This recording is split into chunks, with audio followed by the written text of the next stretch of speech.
Marketing is a podcast for business owners and leaders, produced by my dad, Steve Davis, and his colleague at Talked About Marketing, David Olney, in which they explore marketing through the lens of their own 4 Ps: person, principles, problems, and perspicacity. Yes, you heard that correctly. Apart from their love of words, they really love helping people. So they hope this podcast will become a trusted companion on your journey in business. Do you know what I love about you, David Olney? Lots of things, I hope. Every time we meet, you are someone who brings something from left field onto the plate. Hopefully it's chocolate or steak. So you're sort of predictably rational. Yeah, I guess to a degree, in that I try to accept that my brain is predominantly emotional, but then in order to function well with other people, it helps to try and be consistent, which means a bit of an application of rationality is helpful. But we both know, at the end of the day, you and I and our listener, we're all predictably irrational, and we'll be arguing that case with evidence this episode. Our 4 Ps. Number 1, person. The aim of life is self-development, to realise one's nature perfectly.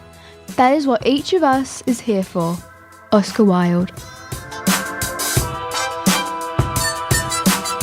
In the person segment this time, I wanted to share a small snippet from a recent episode of the Adelaide Show podcast, because I had a chance to sit with Jordan from the Adelaide Economic Development Agency about the state of the economy in South Australia. Of course, it's got a focus on Adelaide and that centre part, the engine room of our state's economy, because it occurred to me that from a person perspective, we're all out here chugging away, doing the bits we can for our clients and for ourselves, and we're noticing prices for things going up. I don't think anyone's really immune from the cost of living pressure. And there might be some people thinking, I'm not sure if this is just me. Is everyone else doing it easier? Or am I the odd one out? So I wanted to play this little snippet in which Jordan defined the winners and losers, if you like, of the current state of play, to see if it helps us put things in perspective. Let's have a quick listen, and then David, you and I will reflect on this.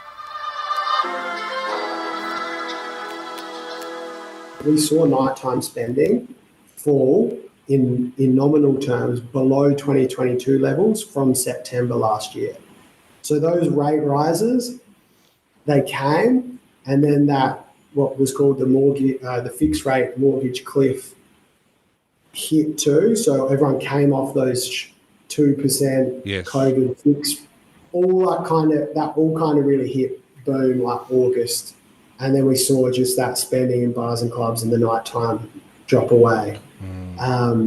At the same time, the footy season finished too. And I think when we talk about the nighttime economy, you can't go past how important footy is to drive people to Adelaide Oval and drive people out into bars. Get those tribes going. Yep. So, people are making that decision, but you just got to remember, and this is what I've told marketing a lot, is segments. There are still segments, for example, the elderly people let's generalise, that live in North Adelaide, have a lot of money in the bank, paid off their mortgage.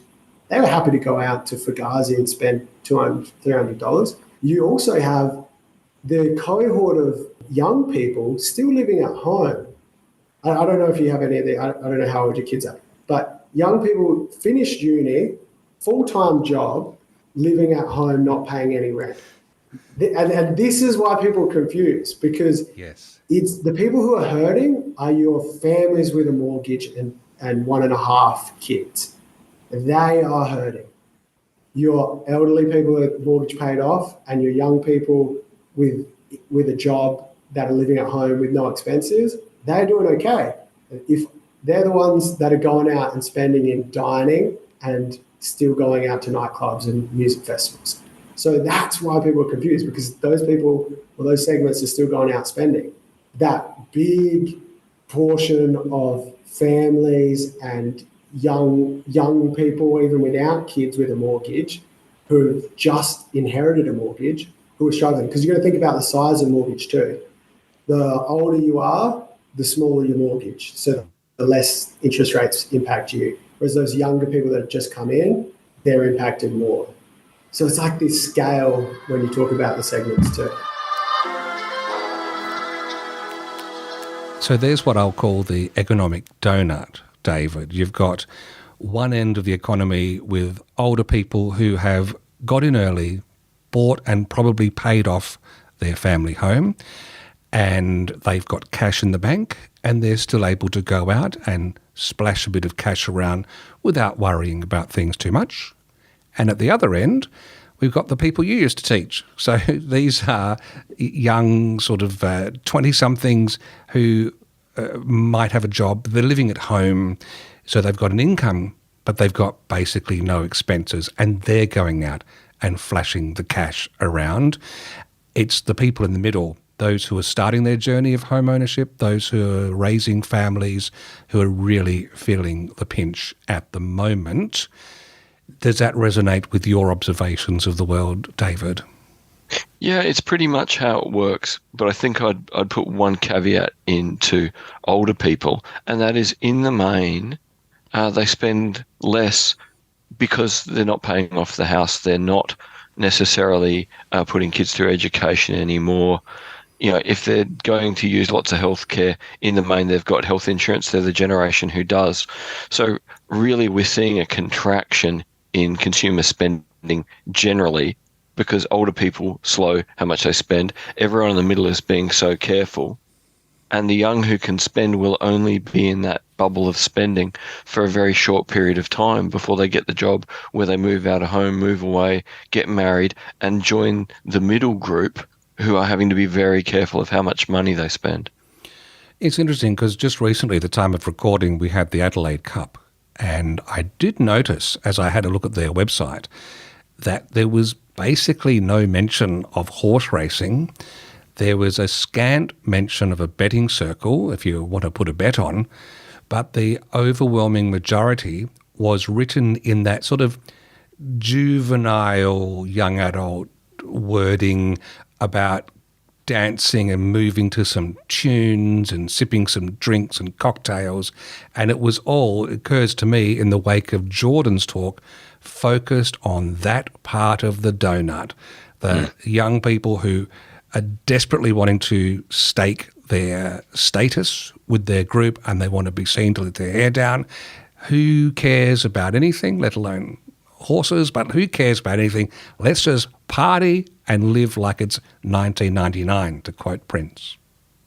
It's very much Prince and Princess Day, or Princess and Prince Day, in the big marquee with cool beverages and air conditioning. And whatever happens outside of there, I wonder if there was any horse racing. Based on the temperature of the day the Adelaide Cup happened, I wouldn't have wanted to be outside on a horse.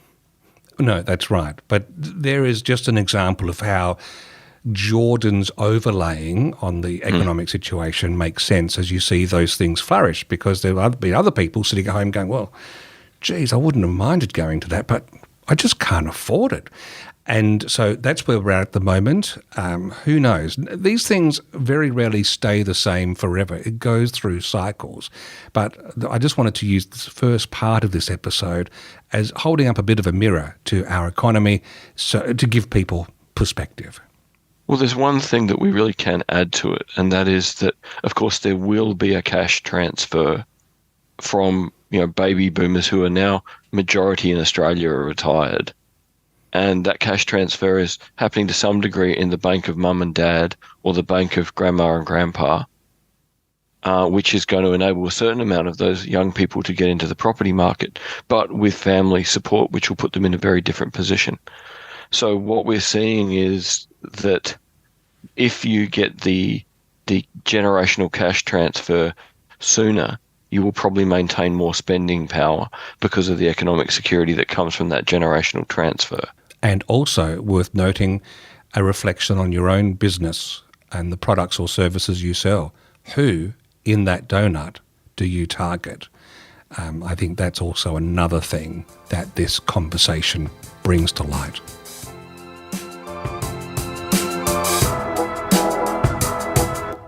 are 4 P's.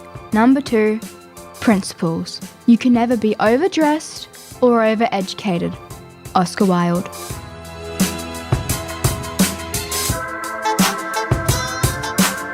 Well, David, predictably irrational.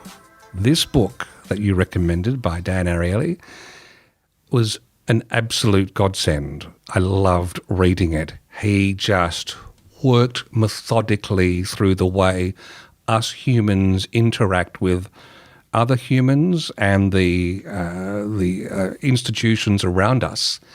Being a behavioural economist, it just helped me see things. It's like having those UV lights. You walk into a room, you see things as you think they are, then you dim the lights, turn on the blue light, and suddenly you see stuff that was there all the while that wasn't available at first glance.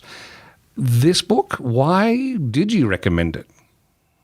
Simply because Dan Ariely is such an infectious contrarian. Like, he is such fun that you don't mind that the Enlightenment world of reason is being demolished before your eyes, and that by the end of it, there are almost no stones from the Enlightenment edifice left on top of each other. By the end of his book, you're at the point of going, okay, we're highly predictable, we're predominantly emotional.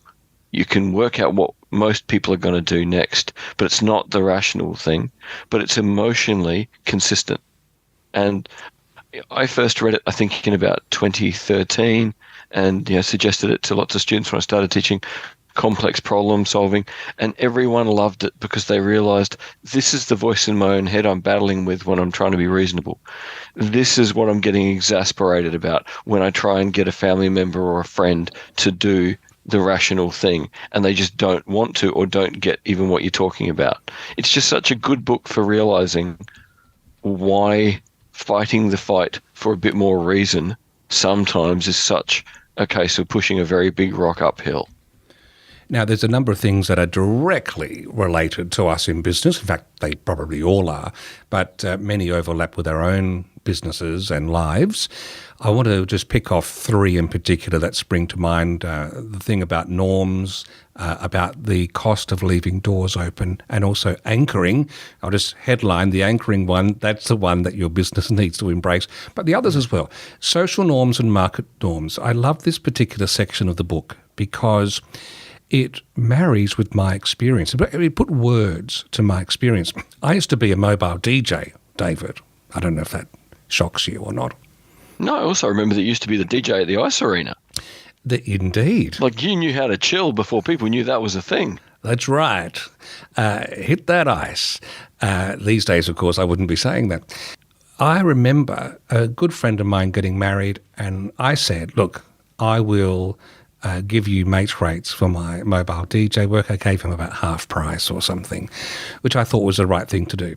I hated the whole night because I still had to slave my guts out with the same lugging of equipment, the same dealing with people pestering with different song requests that no one else will like, etc., schlepping it all back afterwards and feeling horrible that I was feeling like this because I was trying to help out a friend.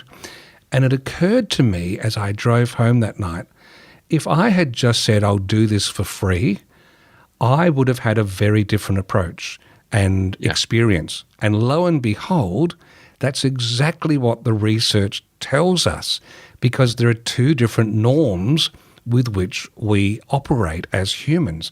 There's the social norms in which we're doing things socially, a friend helping a friend, and market norms where we switch gears to economic exchange of value, typically money, and it just changes the whole chemistry.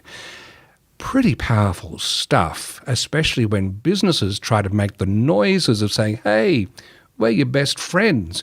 And then they say, hey, we're going to charge you these extra fees, and yeah, you're a day late with that, so good night. Well, there's the social norm, any social hope, ripped up in about 2 seconds flat.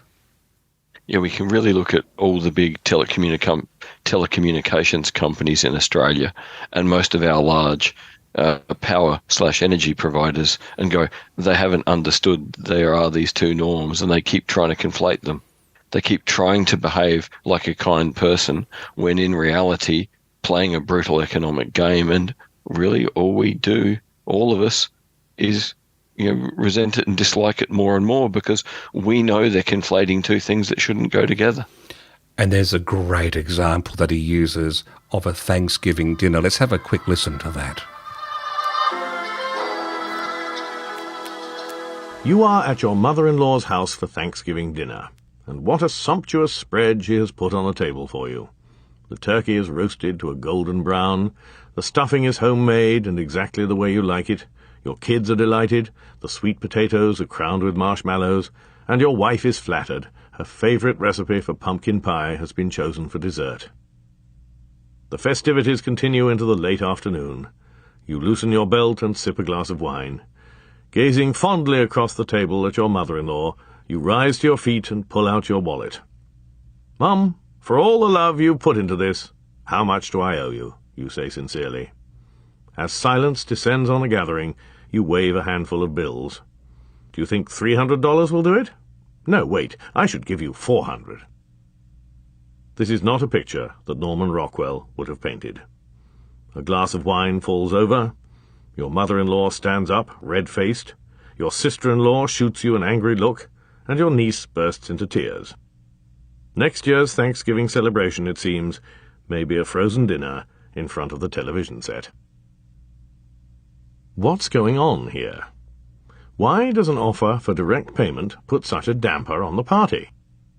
As Margaret Clark, Judson Mills, and Alan Fiske suggested a long time ago, the answer is that we live simultaneously in two different worlds, one where social norms prevail, and the other where market norms make the rules. Wow, I remember as he's told that story the first time I heard it, standing up to offer the mother-in-law money for the Thanksgiving dinner. Instinctively I knew it would switch it to a market norm and it would just poison any of the goodwill in a moment. Yep. Yeah. He's brilliant at finding things that just hit viscerally, hit at such a deep emotional level, and it's ultimately the way he proves his point. And so I think mindfully, what do you think of this, David? I do often refer to many of our clients as friends and clients, and I engage with them for paid work, but then we'll do some social things as well.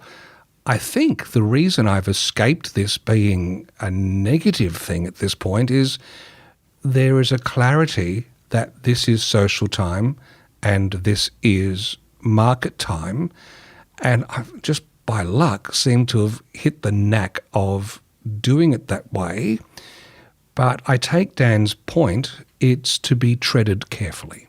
I think part of what you're doing there is defining what's going on very clearly, like it's either work or it's social.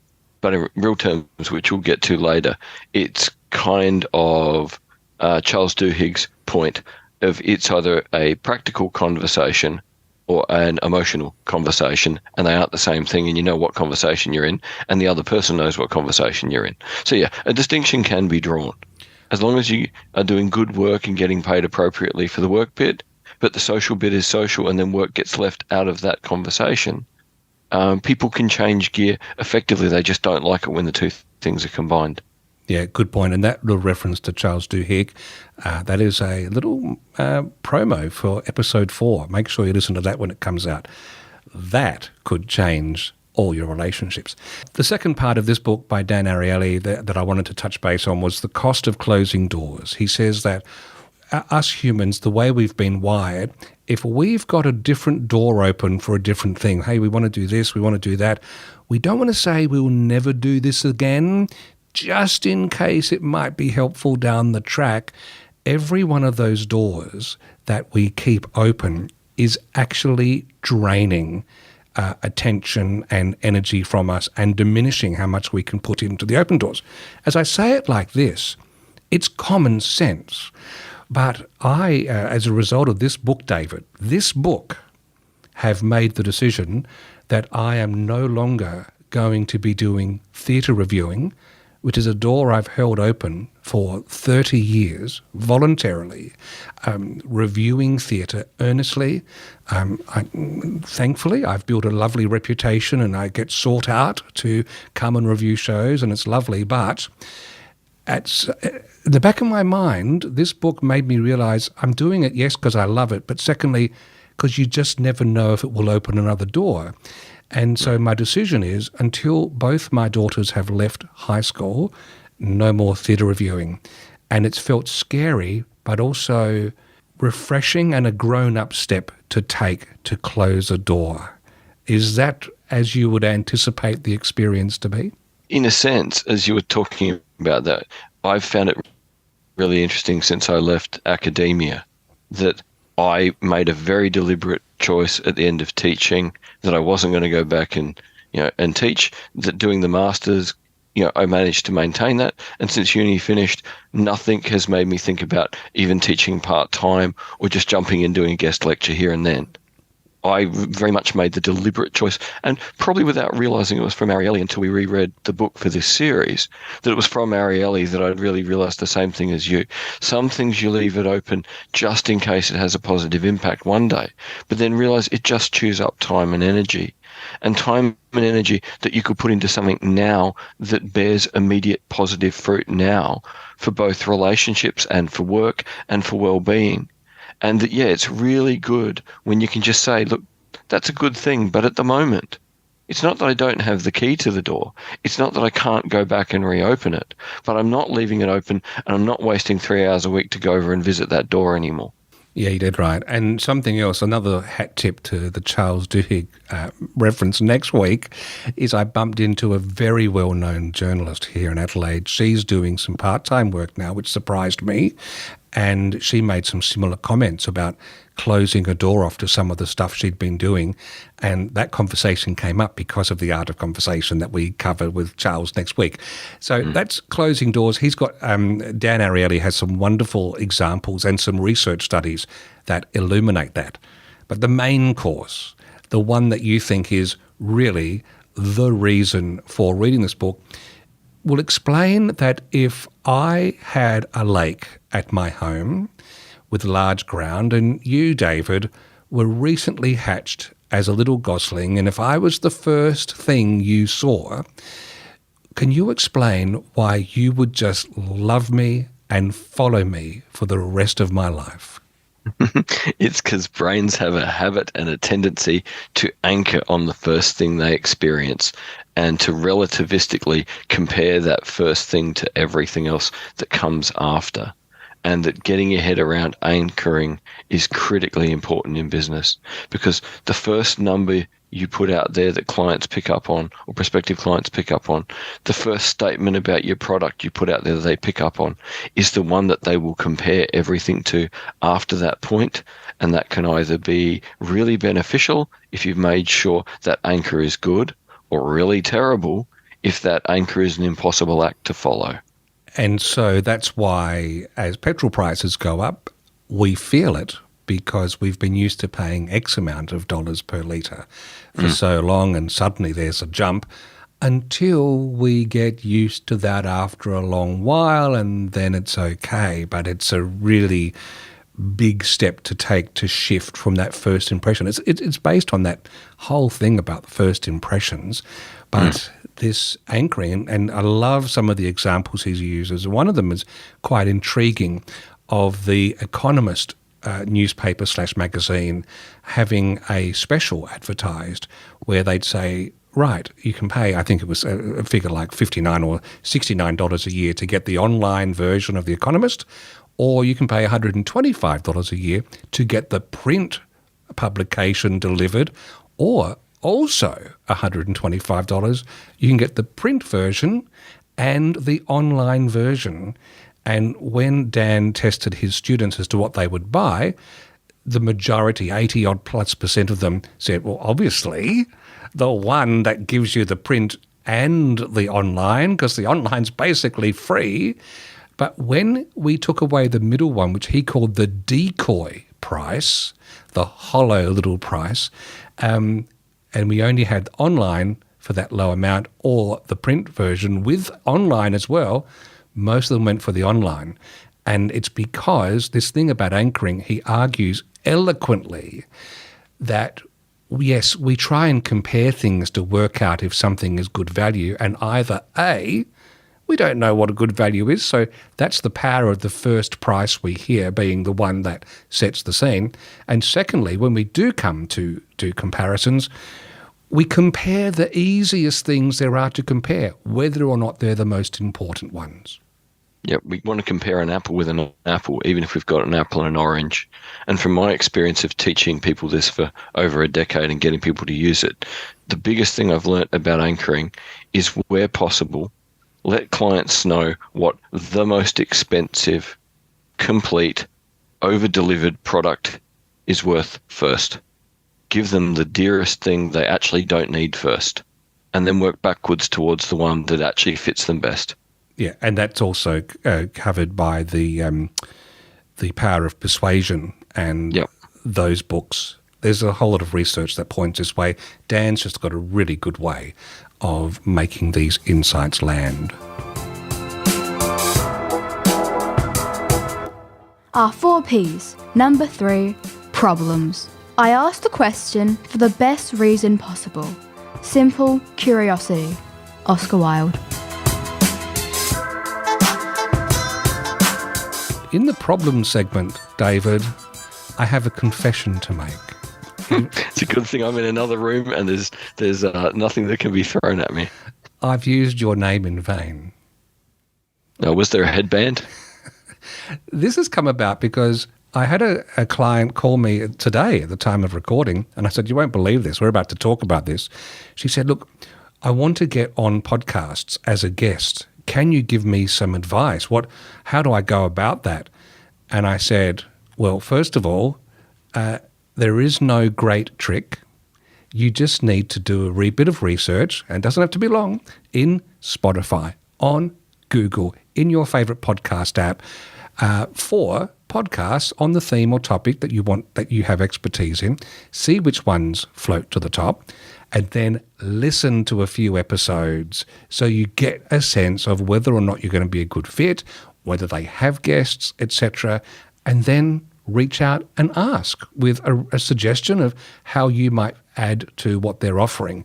I said, don't go with an agency that promises to get you on podcasts. And here's why, David. I've had 2 of recent time. One, where I used my own name in vain, came from young Isaac, who said, I represent a PR agency and I'm reaching out to you about the Adelaide Show because we are regularly in need of podcast placements for our clients on different podcast channels. So already he's talking in very industrial terms, not giving a shit about any of the human qualities of podcasting. It's purely that market norm. Hey, we just need to chuck them on your show, basically. He actually, this is a quote, most of these placements are generic interviews or business-related talks.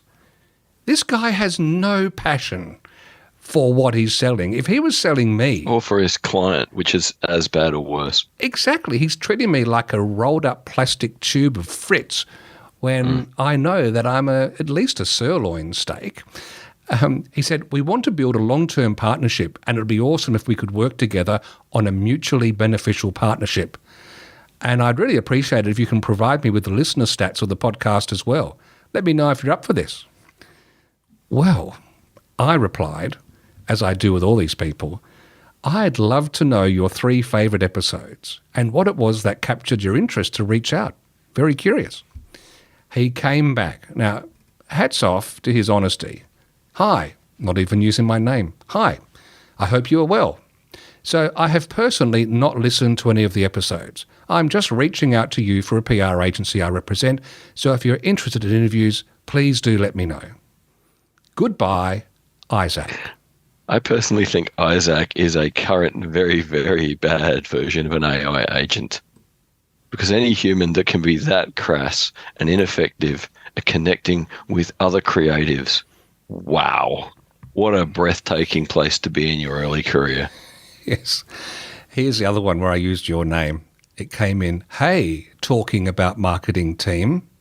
Again, if they'd actually listened, our names are not that hard to grab. First of all, I would like to congratulate you for the quality of content on talking about marketing. Second, I have a great recommendation for a guest on your podcast, and that would be the lovely blah, blah, blah. Besides being the founder and CEO of a woman-only company specialising in digital marketing, she's also the head of something else, a successful Y Combinator startup with over $50 million raised. She's the CEO and founder of an agency, an influencer and affiliate marketing agency. Since 2018, they've launched 40-plus affiliate programs, onboarded 8,000 affiliates and generated over 12 million revenue. She's a speaker and consultant on growing businesses. You can find a bunch of her gigs here and more about the agency here. If you also believe having her on the show will produce valuable content for your listeners, let me know. I look forward to hearing from you. Well, I replied saying, "David, dear Jerica, David is insanely curious to know which episode or guest planted the idea for this outreach." I got a reply. Are you ready? I'm ready. "Hi, Stephen. I hope all is well. We were interested in the podcast episode Context is King, which at the time of writing and recording was the single most recent episode that would have taken half a second to find. That's it." And then she goes on about how this person could record an episode talking about one of these topics, blah, blah, blah, blah, blah. And I replied, "Hi, Jerica. Thanks for letting us know. As you would have heard, we do not have guests on our podcast, but we're glad you found the episode useful." What do you do, David? There is... You hope the AI agents stop hallucinating and that the people start using their brains. Never use agencies. This is absolutely shocking and soulless, and it just makes you think those podcasts, they do trick into this. It's just going to be a tsunami of plastic-generated, self-interested content and nothing that's truly trying to help or deeply entertain and move the listener.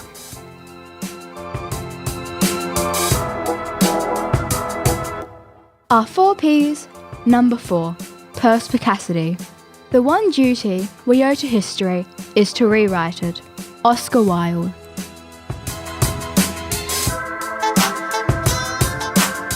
All right, that got heavy. So for perspicacity, David, I want to find some salve for the soul with Dave Allen, who was a great Irish comedian, very popular in the 70s, 80s, and even into the 90s. He must have drunk a lot of whiskey by the 90s. He must have. Did you ever encounter much of his stuff on the first time round? I remember sort of as a little kid trying to keep up, going, I wish I was about 5 years older, because I think my first exposure to Dave Allen would have been when I was about 8. Right. And I get the impression that may not have been a good idea, but I really enjoyed it. It might have fried you psychologically, which probably does explain a lot. It probably explains a lot. That and going to Apocalypse Now when I was 9. Yes. Yeah, way too early. So perspicacity, we think about thinking. All right, so here's the thing. I happen to have in my feed a video clip of Dave Allen telling a joke about trying to teach a young kid how to tell the time on a watch. Let's have a listen to a snippet. So one of the most important things we as parents do is we teach our children about time. We teach them important things like reading the clock. I'm going to teach you to read the clock. I'm going to teach you to read the time. Why? Because it's important that you know the time. Why? Because how would you know when to get up to go to school? Mummy would make me. What if Mummy wasn't there? You'd wake me. What if we both weren't there? Wouldn't go to school. How would you know when breakfast was? I'd be hungry. Shut up! Somebody came along to you and said, "What time is it?" and you didn't know, you'd feel stupid. Well, why doesn't he feel stupid? He doesn't know. Let me go through this whole thing. I'm going to teach you. I did it myself with my son. I'm going to teach you how to read the clock. This is a clock. It's not actually a clock. It is a clock, but it's not a clock. It's a watch. It's called a watch. Time is made up of zones, periods of time, all right? I know I said there are 24 hours in a day. 12 in the day, 12 in the night. But a day is made up of a day and a night. What are you, stupid? I couldn't very well say Monday night. Everybody knows when I say Monday, I'm talking about the 24 hours. Now shut up and listen. Now, on every clock or watch, there are 3 pointers. They're called hands, all right? They point to the hour, all right? You understand that? There's the hour hand. That's the first hand, the hour hand. The second hand is the minute hand, and the third hand is the second hand.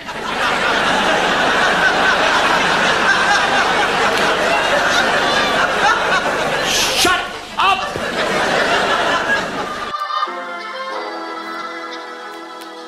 That's pretty representative of his shtick. I mean, a lot of his stuff was poking fun religiously, but this one was taking something obvious and banal and then looking at it with the fresh innocence of a kid. That bit, David, I think is timeless. I think that will always be good shtick for comedy. Yep. Dave Allen, when he was brilliant, and that bit will stay brilliant. The thing that's interesting to me that made me go, I need to talk to David about this, is as he's looking down at this imaginary kid he's talking to, and the kid asks an obvious question about why the third hand, who's called the second hand, and he swooshes his hand through the air as if he just gives the kid a hit on the head, which everyone laughs at. I didn't. I actually thought, you know what? Like a snake cracking its skin, I think I've just grown up past that being something that is entertaining. I actually don't like that behaviour. I think the world's moved on, although you don't think it has moved on, have you? Well, I think, polite public world has moved on. But, my comment, listeners, to Steve earlier was, I've got former students who work in child protection. So I know there's a lot of kids who still get whacked on the back of the head, but it's not publicly acceptable. It's not meant to be how we want the future to be. So we're in a strange situation that we're projecting how we want it to be far more, and whether that is a smokescreen for a genuine influence on making the world better, I hope it's making it better. But someone like Dave Allen, you can go from comfortable to uncomfortable very quickly. People like Benny Hill or Kenny Everett, the sort of sexual humour, the diminishing of women, again, I'm glad the clips don't pop up in my feed regularly anymore. What I'm finding is it's patchy. Some bits great and some bits you go, oh no, we've moved on from there. But there's another issue aside from this, and that is the actual content.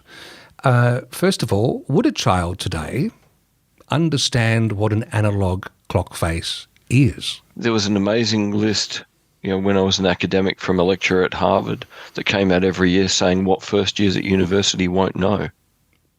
Like they won't know that there was ever a point where there was a cable running from the TV to your chair in a little box, and you could turn a knob to make the volume go up and down and turn a knob to make the channels switch. That's right. The first remote controls were wired. Wired. And I remember my grandparents having one, and at the time thinking, wow, it must be awful to be that old that you can't just get up and go turn the channel. The other thing is the actual content, the allusions that I love referring to from Shakespeare, biblical ones that I grew up with. In fact, this came up in conversation with my daughter the other night. There was a bit of a spat between two people in a relationship in her world of pop stars, and at lunch everyone was piling on one of them. I said, look, probably from what we can see, he was acting badly, but remember, these two humans were involved in a relationship. We don't know the whole story. And so there was once someone captured in the book, Jesus Christ, who was captured saying, or referred back to as saying, in a situation like this when the noble people at the time wanted to throw stones at a woman because she was involved in adultery, He said, well, of course you can. The one here that's never sinned before, you go ahead, you throw the first stone. And she went, wow, that's really fascinating. I said, yeah, there's a saying, he who without sin cast the first stone. I thought to myself, even though we're not a religious family and the girls haven't been brought up this way, I felt sad that little illusion, which I have found useful at different times in life, these sorts of things are gone. And even ones from Shakespeare, like, I want my pound of flesh from The Merchant of Venice. I remember saying that 3 or 4 months ago somewhere, and no one understood what I just said. They go, what do you mean? So for us, as we think about things from a perspicacious perspective, how do we think about thinking, moving forward, what do we do here? I think we just need to be mindful that it comes back to the basics, doesn't it? Will our audience get this? Because there are plenty of memes on Facebook saying, hey, if you know what this is, then you know you're old. That's done comedically, but in fact, it's a shibboleth, if I can use yet another biblical term that I find handy, that your crowd will either be the in crowd or the out crowd based on that. And depending who you're trying to reach, you're not going to get far getting this younger crowd if you're referring to things that the cultural microscope, the cultural spotlight, has not had within it, which is made harder because of the splintered everywhereness of different media, that you could live a whole life in the same house with someone with a TV in your own room and probably never watch the same show. And really this, if we want to, ground this for, the takeaway lesson for small business, it's work hard on your buyer personas. Never stop working hard on your buyer personas. If you don't know who the person is who's going to buy your product, then there may not be a person who will buy your product, because you need to be targeting them directly, because you have to get a message into their splintered world, because they don't necessarily look outside of their splintered world. And a good question to include in that as we build the personas, not just things they like, things they're worried about, what sort of cultural references would be appropriate for them? That would really... What are their social and cultural norms? Yeah. Which, again, is very difficult to answer. It requires real research, but then that's kind of the advantage of doing it properly, is actually, well, the more you learn, the more you can actually talk to people authentically, and the more positively they will respond if whatever you're offering is relevant to them. And even if you haven't listed them, you can, if you've got an idea to use something like that pound of flesh, you could glance at your persona and say, would they get this or not? At least you're a step closer to making a good decision. Particularly good if you want to market something to a butcher. On that note, the third hand is on the second hand, and the first hand is moving as well, so we better wind this one up. Do you still wind up watches? Yes, you can. You can buy lovely Swiss ones. Thank you for listening to Talking About Marketing. If you enjoyed it, please leave a rating or a review in your favourite podcast app. And if you found it helpful, please share it with others. Steve and David always welcome your comments and questions, so send them to podcast@talkedaboutmarketing.com.